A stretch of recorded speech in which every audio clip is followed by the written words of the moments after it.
لا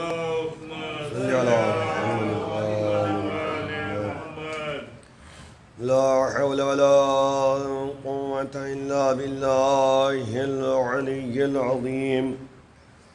أعوذ بالله من الشيطان اللعين الرجيم. بسم الله الرحمن الرحيم. الحمد لله الذي هدانا لهذا وما كنا لنهتدي لولا أن هدانا الله. لقد جاء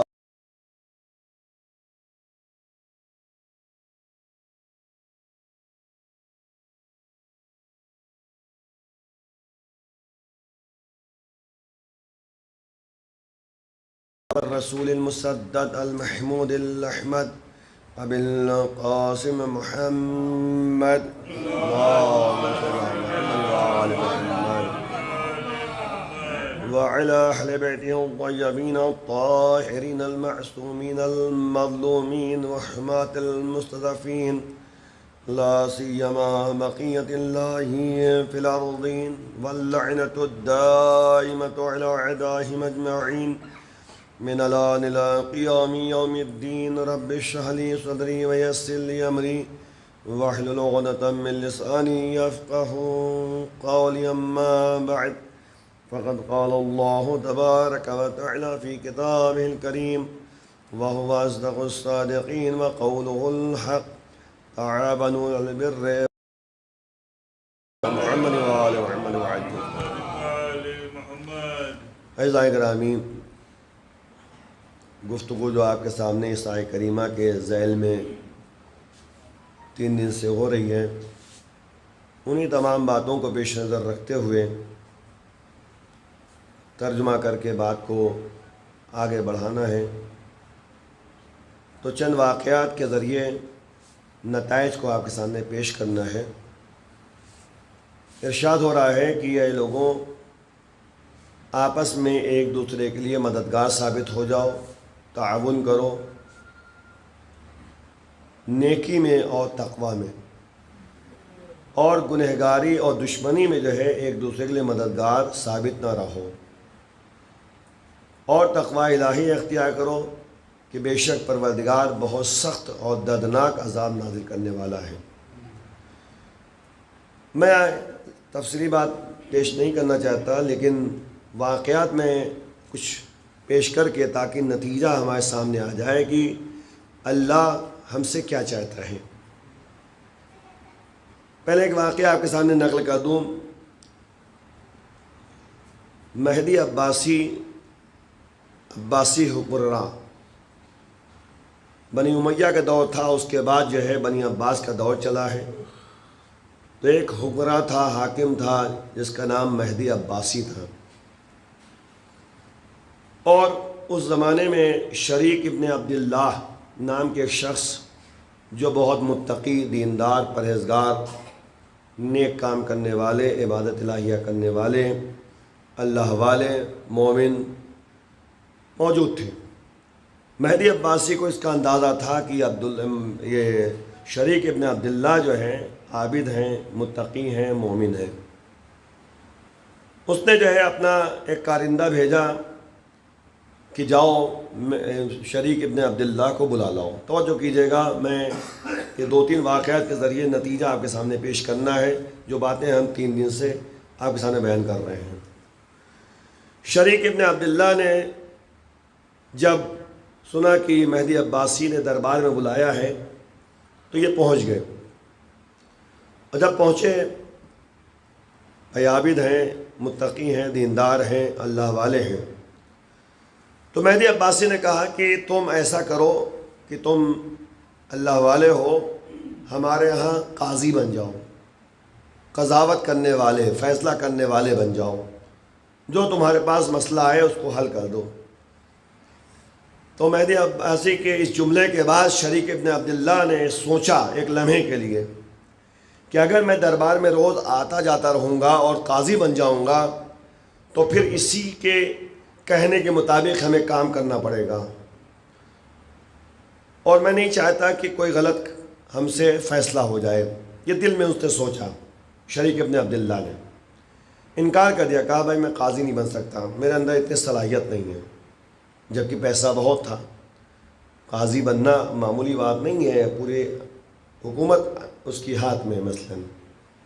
لیکن اس نے یہ سوچا شریک ابن عبداللہ نے کہ اگر مہدی عباسی کے ہاں جو ہے دربار میں قاضی بن گیا تو نتیجے میں جو ہے کچھ نہ کچھ جو ہے اس کے ماتحت تو کام کرنا ہی پڑے گا، جو یہ کہے گا وہ فیصلہ کرنا پڑے گا، اور غلط فیصلہ بھی ہوگا۔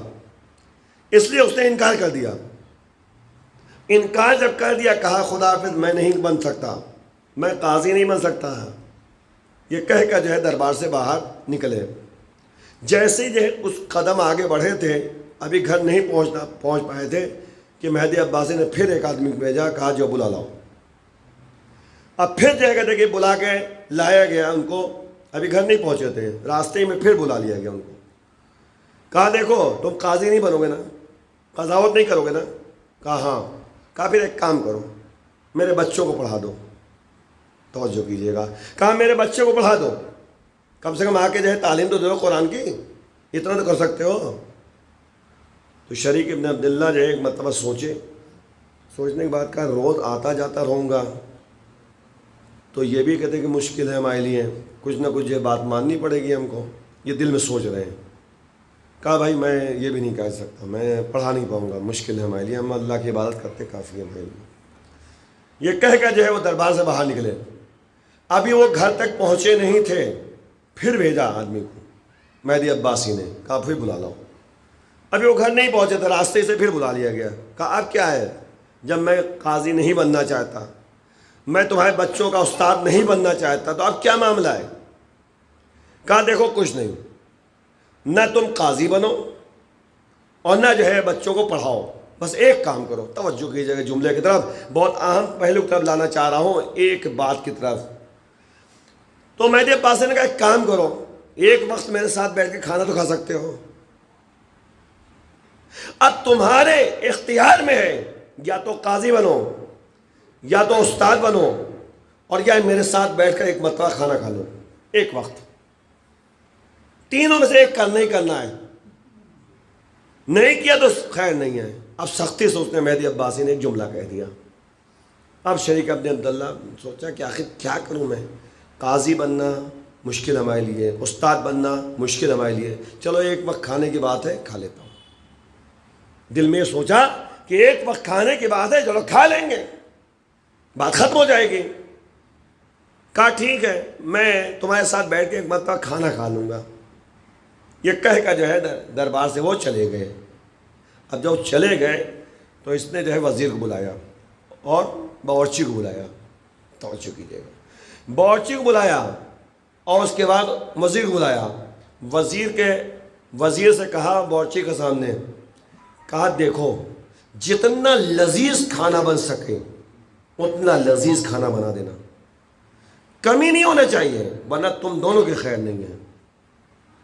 یہ کہہ دیا، باورچی نے کہا ٹھیک ہے، وزیر نے کہا ٹھیک ہے، کوئی پریشانی بات نہیں ہے۔ اب جو ہے وقت آیا کہ کس وقت کھانا کھانا ہے، وقت بتا دیا گیا، اس وقت دسترخوان لگ گیا۔ مہدی عباسی کے کہنے پر شریک ابن عبداللہ آ گئے، دسترخوان میں بیٹھ گئے۔ جب بیٹھ گئے تو اس کے بعد جو ہے اب لقمہ اٹھایا کھانے کے لیے، جیسے ہی کھانے لگے، ایسا لذیذ کھانا زندگی میں کبھی نہیں کھایا تھا۔ اب دل میں ایک تمنا پیدا ہوئی کہ اب بہترین لذیذ کھانا ہے، شیطان نے سہارا دیا، کتنا لذیذ کھانا ہے، اور کھایا اس نے۔ اب وزیر جو ہے اس کی طرف دیکھ رہا ہے، ہر چکے یا تھوڑا کھا چکے، اور اندر سے جو ہے شیطان بھی جو ہے بہکا رہا ہے ان کو کہ آخر جو ہے کہ دیکھیں کھانا اچھا ہے، لذیذ ہے، کیا کہنا، مزیدار ہے، یہ سب۔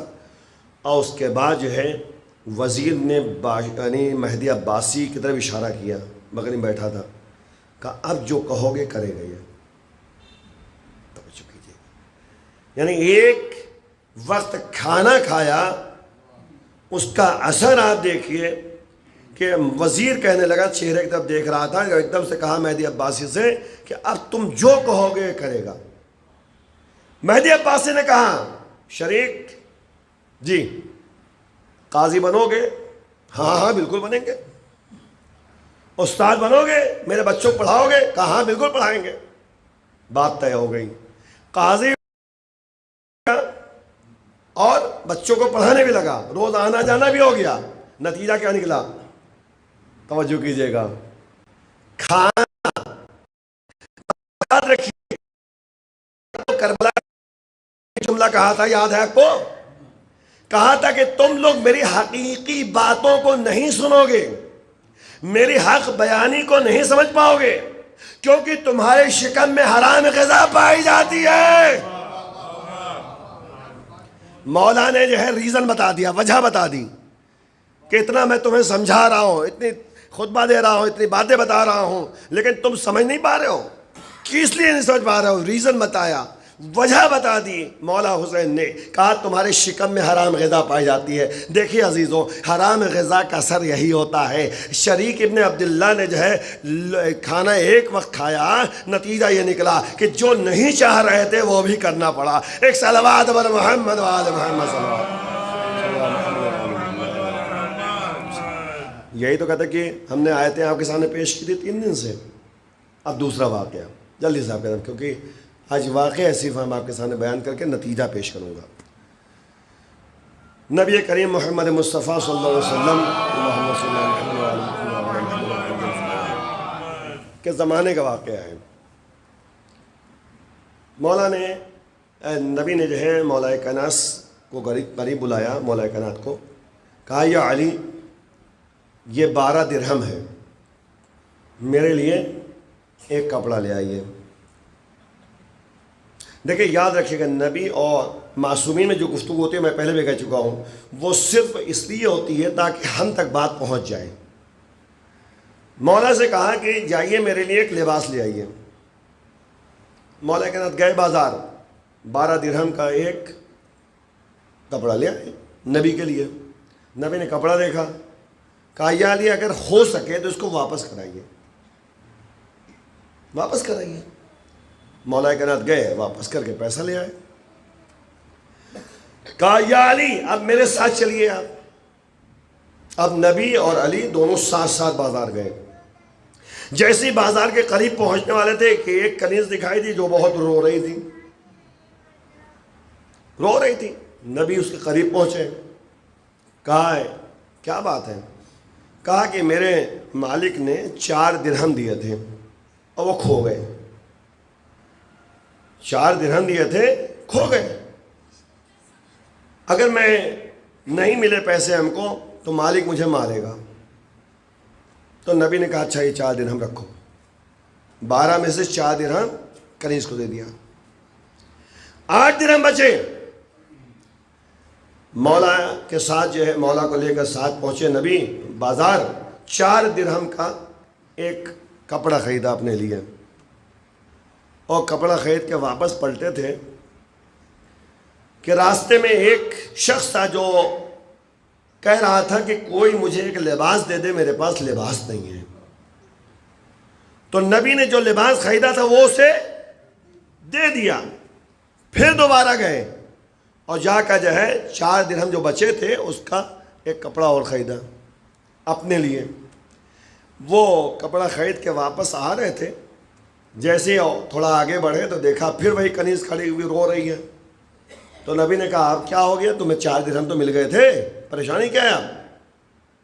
کہا کہ وہ تو مل گئے تھے لیکن مجھے دیر ہو گئی ہے، اگر میں دیر گھر پہنچی تو میرا مالک مجھے مارے گا اور پریشان کرے گا، غصہ ہوگا. تو نبی نے کہا کوئی بات نہیں، میں چل رہا ہوں ساتھ میں تمہارے. دیکھیں اس واقعے سے کئی پہلو نکلتے ہیں، کئی باتیں نکلتی ہیں. میں صرف 2-3 باتوں کا اشارہ کر کے، کیونکہ وقت تقاضا نہیں کہ میں تفصیلی بات پیش کر دوں. نبی جو ہے کنیز کو لے کر پہنچے اس کے مالک کے پاس. جیسے مالک کے گھر کے پاس پہنچے وہیں سے نبی نے سلام کیا کہ سلام ہو اے گھر والے، گھر میں جو ہے شخص اس پر سلام ہو. ایک مرتبہ سلام کیا، جواب نہیں ملا. دوسری مرتبہ سلام کیا، جواب نہیں ملا. نبی نے تیسری مرتبہ سلام کیا. جیسے تیسری مرتبہ سلام کیا وہ شخص دوڑتا ہوا جواب دیتا ہوا نبی کے قدموں پہ گر گیا. یا نبی اللہ، بات کیا ہے؟ آپ نے زحمت کی یہاں تک آپ آئے، ہمیں بلا لیتے آپ. نبی نے کہا کہ وہ بات کی بات ہے، پہلے یہ بتاؤ کہ میرے سلام کا جواب کیوں نہیں دیا تھا؟ کہا یا نبی اللہ، جب آپ کے سلام کی آواز جو ہے میرے گھر میں گونجی تو رحمتوں اور برکتوں کا نزول، اب یہ آپ کی آواز میرے گھر میں پھیل رہی تھی۔ دوسری مرتبہ پھر ایسے ہی ہوا، لیکن کیونکہ سلام کا جواب دینا واجب تھا اس لیے میں نے تیسری مرتبہ سلام کا جواب دیا ہے، اس لیے میں معافی چاہتا ہوں، لیکن میں صرف یہ سوچ رہا تھا کہ آپ کی آواز میرے گھر میں گونج رہی ہے، رحمتوں اور برکتوں کی بارانی ہو رہی ہے۔ تو کہا، نبی نے کہا کہ یہ کنیز ہے، یہ پریشان بہت ہے، اور یہ جو ہے وہاں پر تھی اور دیر ہو گئی تھی، تو میں اس کو لے کر آیا ہوں کہ اس کو کچھ پریشان نہ کرنا۔ تو اس نے کہا یا نبی اللہ، آپ میرے گھر تک آئے، آپ نے زحمت اٹھائی، اس سے بڑھ کے کیا بات ہو سکتی ہے؟ آپ کے آنے کی بنیاد پر میں اس کنیز کو آزاد کر دیتا ہوں۔ نبی کے قدم مبارک جب پہنچے ہیں تو اس کی برکت سے اس شخص نے کنیز کو آزاد کر دیا، اور جب کنیز کو آزادی مل گئی، نبی نے خدا حافظ کہا، مولا کائنات کو ساتھ لے کر جو ہے گھر کی طرف چلے۔ کہا یا علی، اگر وہی 12 درہم کا لباس جو آپ لے کر آئے تھے میں پہن لیتا، میں اپنے پاس رکھتا، تو میرے پاس صرف کپڑا ہوتا، لیکن آپ نے دیکھا کہ اسی 12 درہم میں ایک بے لباس کو لباس مل گیا، کنیز کو آزادی مل گئی، اور مجھے اپنا کپڑا بھی مل گیا۔ تو غور کیا آپ نے؟ یعنی کم از کم اتنا خیال کرنا چاہیے کہ جو عام طور پہ جو ہے، آپ دیکھیں، میں کہنا چاہ رہا ہوں، میں بات آگے تو کہتا چلوں کہ شادیوں میں جو مہنگے مہنگے جوڑے بنائے جاتے ہیں، مہنگے مہنگے کپڑے بنائے جاتے ہیں، مطلب وہی چوتھی میں جو جوڑا بنایا جاتا ہے 10,000 20,000 30,000 40,000 25,000 جتنے کی بھی کپڑا بنتا ہے، ہوتا نہیں ہوتا ہے؟ غلط تو نہیں کہہ رہا ہوں، اگر کوئی کہے تو کہہ سکتا ہے مجھ سے، میں غلط نہیں کہہ رہا ہوں، لیکن بھی آپ کہہ سکتے ہیں۔ اور وہ زندگی میں کتنی مرتبہ پہنا جاتا ہے؟ بولیے کتنی مرتبہ؟ ایک مرتبہ، ایک مرتبہ۔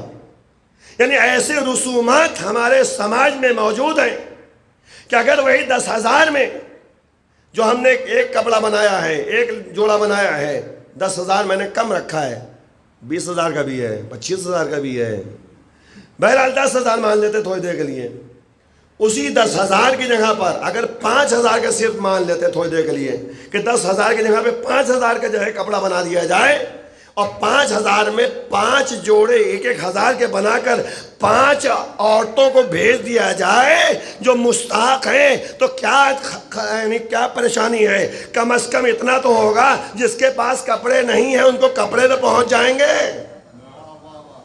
یہی تو نبی بتانا چاہ رہے نا کہ بھائی اس کو کپڑا بھی، نبی کو کپڑا بھی مل گیا، اور ایک بے لباس کو لباس مل گیا، اور کنیز کو آزادی مل گئی، اتنے ہی 12 درہم میں۔ تو ایسے ہی 10,000 میں 5 لوگوں کو کپڑے مل سکتے ہیں، اور 5,000 کا جو ہے ایک جوڑا بنا کر ایک دن پہننا ہے، بس ایک دن زندگی میں ایک دن پہننا ہے۔ تو عزیزوں، تھوڑا سے جو ہے کہتے کہ ذہن کو، عقل کا استعمال کر کے جو ہے سماج میں، معاشرے میں جو قرآن کہہ رہا ہے کہ تعاونوا علی البر والتقوی، کہ مددگار ثابت ہو جاؤ نیکیوں میں اور تقوی پرہیزگاری میں، تو مددگار بن سکتے ہیں ہم۔ ایسے ہی جو ہے ایک عالم دین کا واقعہ ہے، جلدی صاحب کے سامنے کیونکہ بات تیز آگے بڑھی، نجف کا واقعہ ہے۔ ایک عالم دین، پائے عالم دین نجف میں بہرحال ہوتے تھے عالم دین، اب آج کل جو ہم لوگ جو ہے کیا ہے، کچھ نہیں ہے، لیکن وہ عالم دین ہوتے تھے۔ بہرحال جو ہے وہ درس پڑھا رہے تھے کہ ایک تاجر، تجارت کرنے والا جو ابا کی تجارت کرتا تھا، یہ ابا جو ہے اس کی تجارت کر رہا تھا، تو ہائی فائی ابا لے کر آیا۔ ہائی فائی کس لیے کہہ رہا ہوں کہ بہت قیمتی، کہ مولانا کو دینا ہے، عالم دین ہے، مرجع تقلید ہیں، مطلب کہ ظاہر سی بات ان کی بات ہم مانتے ہیں، ان کے پیچھے نماز پڑھتے ہیں، ایک ہائی فائی ابا لے کر آیا۔ قیمتی ابا لا کر جو ہے ان کو تحفے میں دیا عالم دین کو. تو اس عالم دین نے ایک مرتبہ ہاتھ میں لیا، اس کو دیکھا ابا کو، اور کہا کہ میں نے اس تحفے کو قبول کر لیا. اب یہ بتاؤ، تاجر سے پوچھا کہ یہ بتاؤ یہ کتنے کی ہوگی؟ کہا مولانا ایسی کیا بات ہے، یہ آپ کے لیے ہے، اب آپ قیمت کیوں پوچھ رہے ہیں؟ کہا نہیں پھر بھی بتاؤ تو اس کی. تو کہا کہ ارے مولانا نہیں، کہنے بتاؤ تو صحیح. تو مثلا اس زمانے میں بتایا کہ مثلا ایک مثال لے رہے ہیں، اس زمانے کے بعد 1000 مثلا. تو کہا یہ 1000 کی ہے؟ کہا ہاں. کہا یہ بتاؤ اتنے میں معمولی ابا کتنی ملے گی؟ معمولی، قیمتی نہیں، معمولی. کہا کہ 10 مل جائے گی. کہا ٹھیک ہے، اس کو آپ لے جائیے اور 10 ابائیں لے آئیے. بھائی اس کے بدلے میں 10 لیا. وہ 10 ابا وہ لا کر دیا تاجر نے، وہ اپنے شاگردوں میں تقسیم کر دیا. دیکھا آپ نے، شاگردوں میں تقسیم کر دیا. تو ایسے بھی عالم دین ہوا کرتے تھے.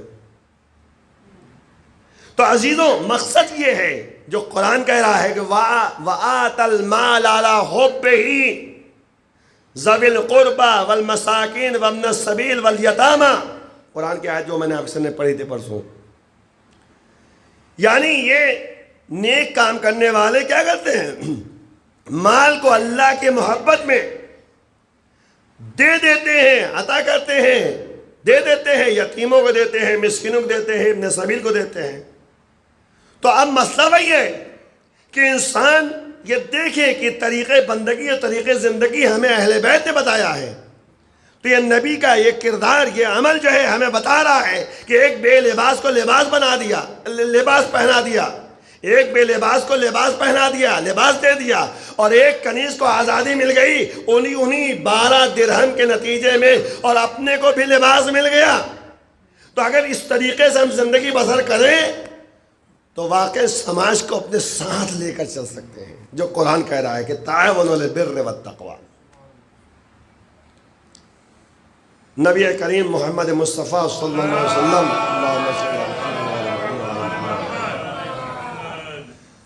ایک مرتبہ مسجد میں بیٹھے ہوئے تھے. میں نے کہا آج صرف واقعے کے نتیجے بیان کروں گا بس، تاکہ بات کو کل سے دوسرے ٹاپک پہ لے جاؤں. ابھی فی الحال نیکی کے بارے میں جو گفتگو 3 دن ہوئی تھی اسی کو جو ہے میں واقعات کے ذریعے پیش کرنا چاہ رہا ہوں. نبی بیٹھے ہوئے تھے مسجد میں، مجمع تھا، افراد بیٹھے ہوئے تھے. ایک جو ہے مطلب کہ پھٹا پرانا کپڑا پہنے ہوئے، لباس پہنے ہوئے، مطلب اچھا لباس نہیں تھا، پھٹا پرانا کپڑا تھا پہنے ہوئے، جو ہے ایک شخص مسجد میں داخل ہوا. توجہ کیجیے گا، مسجد میں داخل ہوا تو نبی کو اس نے سلام کیا وہیں سے، اور جب نبی نے جواب دیا تو وہ نبی کے قریب پہنچا مصافحہ کرنے کے لیے. جیسے نبی کے قریب پہنچا مصافحہ کرنے کے لیے، ایک شخص بیٹھا ہوا تھا وہیں پر نبی کے قریب. اس کی ابا یوں پھیلی ہوئی تھی، یہ ابا پھیلی ہوئی تھی. جیسے ہی وہ شخص آیا اس نے ابا یوں سمیٹ لی. توجہ کیجیے گا، ابا یوں رکھی ہوئی تھی تو نبی کے پاس بیٹھا ہوا تھا وہ شخص، اور جیسے ہی وہ شخص آیا جو پھٹا پرانا کپڑا پہنے ہوئے تھا، نبی کی خدمت میں آیا مصافحہ کرنے کے لیے، تو اس نے ابا اٹھا کر یوں پلٹا لی، اپنے سمیٹ لی. وہ سوچا شاید نبی نے نہیں دیکھا، اس نے سوچا شاید نبی نے نہیں دیکھا. اس نے نبی سے مصافحہ کہ نبی نے قریب بیٹھا لیا اس کو. نبی نے کہا اس شخص سے جس نے ابا کو سمیٹا تھا، کہا یہ بتاؤ وہ شخص جو آیا تھا اس نے جو ہے کیوں ابا تم نے سمیٹ لیا؟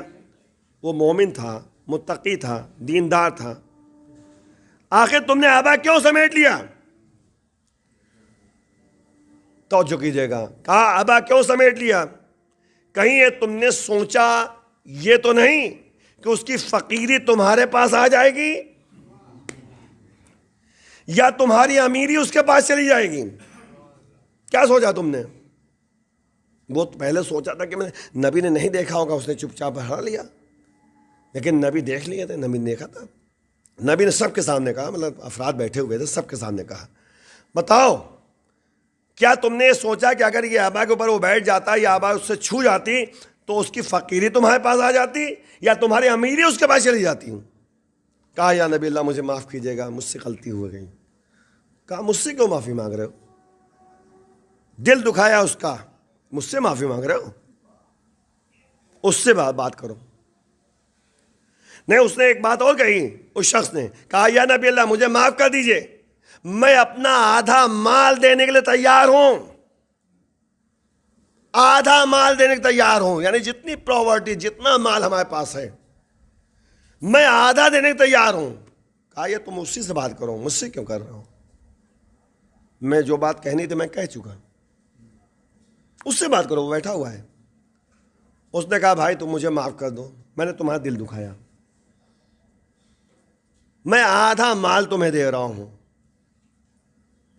یعنی اس لحاظ سے جو ہے اس نے سوچا ہوگا کہ آدھا مال اس کے پاس چلا جائے، آدھا ہمارے پاس رہے گا تو کم سے کم برابر رہیں گے، تو ہمارے دماغ میں یہ بات تو نہیں آئے گی نا۔ لیکن وہ فقیر شخص نے کہا، نادار شخص نے کہا کہ بھائی یہ مال تمہیں مبارک ہو، اگر یہ مال میرے پاس آ گیا کہیں میرے اندر بھی یہ بات پیدا نہ ہو جائے۔ ایک صلوات محمد وآل محمد۔ تو آپ غور کریں کہ ہمیں طریقے زندگی، طریقے بندگی نبی بتا رہے ہیں کہ کسی بھی عمل سے کسی کی دل شکنی نہیں ہونی چاہیے۔ کہیں ایسا نہ ہو کہ ہم نے کوئی زبان سے بات کہہ دی، اس کی دل شکنی ہو گئی، کہیں ہم نے جو ہے کہ کوئی عمل ایسا کر دیا جس سے اس کا دل شکستہ ہو گیا۔ تو یاد رکھیے زخم میں زبان جو ہے وہ بھرنا مشکل ہوتا ہے، دل شکستہ ہو جائے تو اس کو جو ہے ہٹانا اور اس کو جو ہے بھرنا بڑا مشکل کام ہے، لیکن اگر زخم ایسا ہو جائے تو اس کو دوا لگا دے گا، بھر جائے گا۔ ایک دفعہ یہی ہوا کہ ہمارے اور آپ کے چھٹے امام جعفر صادق علیہ السلام، توجہ کیجیے گا، بہرحال جو ہے میں نے وعدہ آپ سے کیا کہ آج صرف واقعے کے ذریعے نتیجہ بیان کروں گا۔ اس کا امام کے زمانے میں ایک شخص تھا جو واقعی امام کے چاہنے والا، شیعہ محب اہل بیت۔ اس کا دستور یہ بنا تھا کہ روز امام کی خدمت میں جا کے سلام کرتا تھا، روز سلام کرتا تھا۔ ایک دن جو ہے امام کی خدمت میں جب سلام کرنے کے لیے گیا، ملاقات کرنے کے لیے گیا، تو اتفاق سے جو ہے امام گھر سے باہر نکل رہے تھے، بازار کی جانب جا رہے تھے۔ وہ بھی شخص آ گیا تھا جو سلام کیا مولا کو، اور اس غلام یعنی اس شخص کے ساتھ ایک غلام تھا، اس شخص کے ساتھ ایک غلام تھا۔ تینوں افراد جا رہے تھے، امام سے جو ہے وہ شخص گفتگو کر رہا تھا، امام بھی اس سے گفتگو کر رہے تھے، کرتے کرتے آگے بڑھ رہے تھے۔ جب بازار میں پہنچ گئے تو غلام ایک جگہ پہ رک گیا، غلام ایک جگہ پہ رک گیا، کچھ دیکھنے کو نہیں لگا ہوگا۔ اس نے شخص نے جب پیچھے مڑ کے دیکھا تو غلام نظر نہیں آیا۔ باتیں کرتے کرتے یعنی امام جو ہے آگے بڑھ گئے، تو وہ بار بار پیچھے دیکھ رہا تھا، غلام نہیں آ رہا ہے، توجہ کیجیے گا۔ تو اس کے بعد جو ہے امام نے کہا کیا بات ہے، کہا غلام جو ہے، تب تک غلام آ گیا۔ تو اس نے جو ہے ایک جملہ کہا، میں اس کا ترجمہ بھی نہیں کروں گا اور اس کو زبان پہ صرف جو ہے عربی میں جو ہے آپ کے سامنے پیش کر دوں گا۔ اس نے کہا کہ یبن الزنا، تو کہاں تھا؟ کس سے کہا؟ اپنے غلام سے۔ کون کہہ رہا ہے؟ جو امام کا شیدائی ہے، امام کا چاہنے والا، روز آ کے سلام کر رہا ہے، امام سے ملاقات کر رہا ہے۔ کیا کہا اس نے؟ یبن الزنا، تو کہاں تھا؟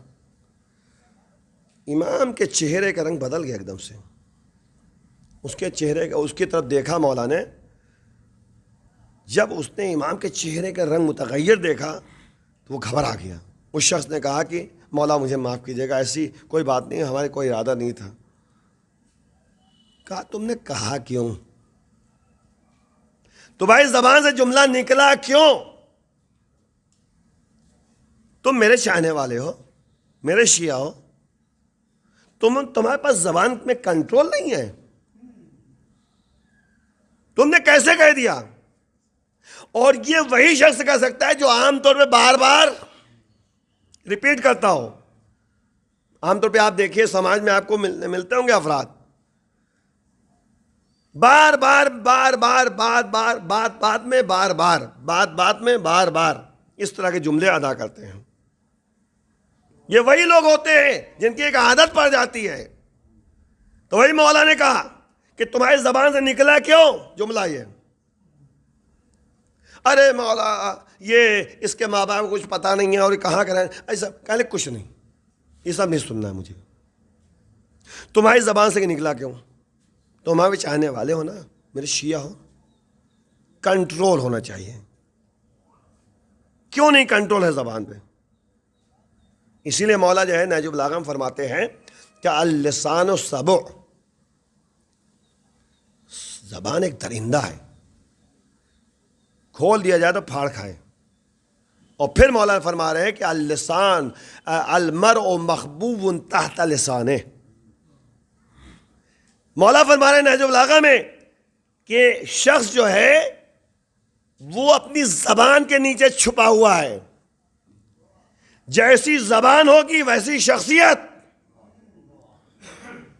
آپ کے سامنے کوئی اس طریقے سے باتیں کرنے لگا، آپ سمجھ جائیں گے کہ آخر کتنا پانی میں ہے یہ۔ شیخ سعدی نے اپنے جملے میں کہا ہے تمد سخن نہ گفت باشد آئے وہ ہنرش نہ ہفت باشد۔ جب تک انسان باتیں نہیں کرتا نا، اس کی حقیقت کیا ہے وہ ظاہر نہیں ہو پاتی۔ مولا نے یہی کہا کہ باتیں کرو تاکہ پہچانے جاؤ، لیکن باتیں کرو پہچانے جاؤ اس کا مطلب تھوڑی نہ ہے کہ غلط باتیں کرو تاکہ غلط طریقے سے پہچانے جاؤ۔ زبان کو کنٹرول میں رکھو۔ مولا نے کہا کہ تم شیعہ ہو، تم چاہنے والے ہو، تمہاری زبان میں جملہ نکلا کیوں زبان سے؟ مولا نے کہا کہ اب ہمارے قریب سے چلے جاؤ، ہمارے پاس سے چلے جاؤ، اب مجھ سے باتیں نہ کرنا۔ تاریخ میں موجود ہے کہ جب تک مولا زندہ رہے اس سے باتیں نہیں کی۔ اب آپ بتائیے، ایک زبان سے جو جملہ نکلا تھا بس،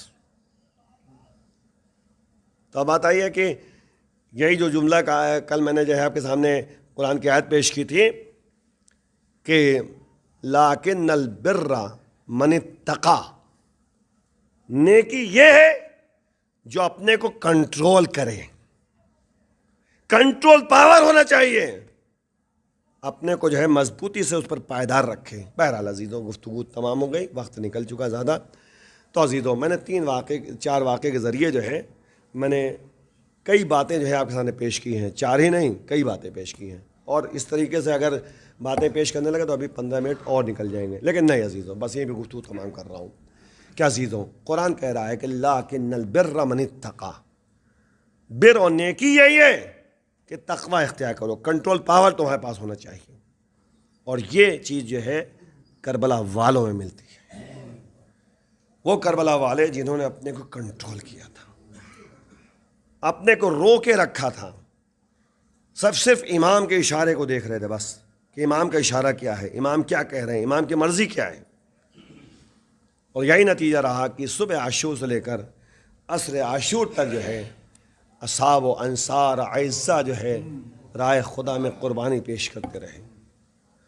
ہاں عزیزوں، آپ نے مختلف جو ہے اصحاب کے، انصار کے جو ہے مصائب بھی سنے، ان کے فضائل بھی سنے۔ آج جو ہے آپ کے سامنے اس شخص کا نام لے رہا ہوں جو واقعاً مجاہد ہے، مسلم ابن اوسجہ۔ مسلم ابن اوسجہ جو ہے مولا سے اجازت لے کر مقتل میں گئے تھے اور جنگ کر رہے تھے، ضعیف تھے، بڑھاپا تھا، لیکن شجاع اور بہادر تھے۔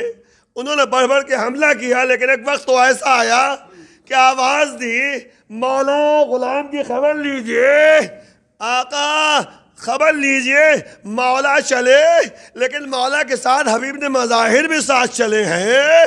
کہا جب سرانے پہنچے تو حبیب نے مظاہر نے کہا مسلم نے اس وجہ سے کہا مسلم کوئی تمہاری خواہش ہو تو میں پوری کر دوں گا، ویسے تو میں تمہارے بعد میں آ رہا ہوں، تمہارے پاس آ رہا ہوں، لیکن جتنی دیر میں زندہ ہوں اگر تمہاری کوئی خواہش ہے، کوئی وصیت ہے تو میں پورا کروں گا۔ جناب مسلم نے اوسجا نے کہا حبیب اس شخص کا خیال کرنا، امام کی طرف اشارہ کیا، کہا امام کا خیال کرنا، امام سے دور نہ رہنا، امام کا ساتھ دیتے رہنا، اپنے بارے میں کوئی وصیت نہیں کی۔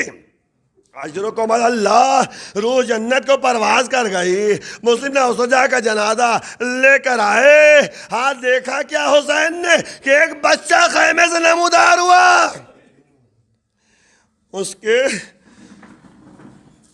ساتھ جو ہے ایک تلوار ہے، جو تلوار زمین پہ خط دیتی ہوئی چل رہی ہے۔ مولا نے کہا حبیب دیکھو یہ بچہ کون ہے، ذرا اس کو روکو تو صحیح۔ حبیب گئے، بچے کو بلایا، کیا بات ہے کہاں جا رہے ہو؟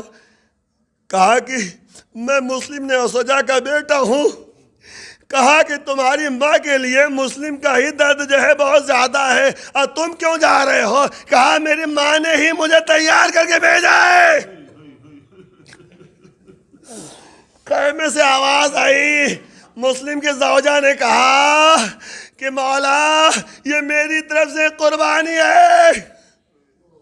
یہ عورتیں تھیں جو کربلا میں جذبہ پیش کر رہی تھی، بار بار جو ہے پیش کر رہی تھی، کبھی شوہروں کو، کبھی جگہ کہ آگے بڑھا رہی تھی، اور کبھی اپنے بیٹوں کو آگے بڑھا رہی تھی۔ ہاں یہ جذبہ تھا قربانی کا۔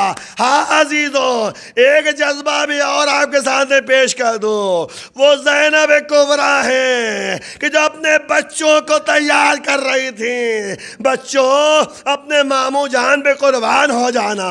ہاں عزیزو، اور محمد گئے مقتل میں، جنگ کر رہے تھے، جنگ کرتے کرتے آواز دی، حسین بڑھے لیکن عباس کو ساتھ لے کر چلے، ایک کو عباس لے کر آئے، ایک کو حسین لے کر آئے، جیسے خیمے میں لا کر لٹالا ہے۔ فضہ پہنچی زینب کے پاس، شہزادی اور محمد آ گئے، کہا میں نے اس لیے تھوڑی نہ بھیجا تھا کہ واپس آ جائیں۔ جذبہ دیکھیے آپ، کہا اس لیے نہیں بھیجا تھا کہ وہ واپس چلے آئیں۔ ارے فضہ نے کہا شہزادی چل کے دیکھیے تو صحیح۔ اب شہزادی آئیں، ایک طرف اون کی لاش پڑی ہوئی ہے، ایک طرف جو محمد کی لاش پڑی ہوئی ہے۔ ایک مرتبہ آسمان کی طرف دیکھا، سجدے میں سر رکھ دیا، پروردگارا تیرا شکر، تو نے قربانی قبول۔ لعنت اللہ علی قوم الظالمین، سيعلم الذین ظلموا أي منقلب ينقلبون۔ پالنے والے بحق زہرا و بھی حوال بنیا، ہمارے گناہوں کو معاف فرما، امام کے آوان انصار میں شمار فرما، امام کے ظہور میں تعجیل۔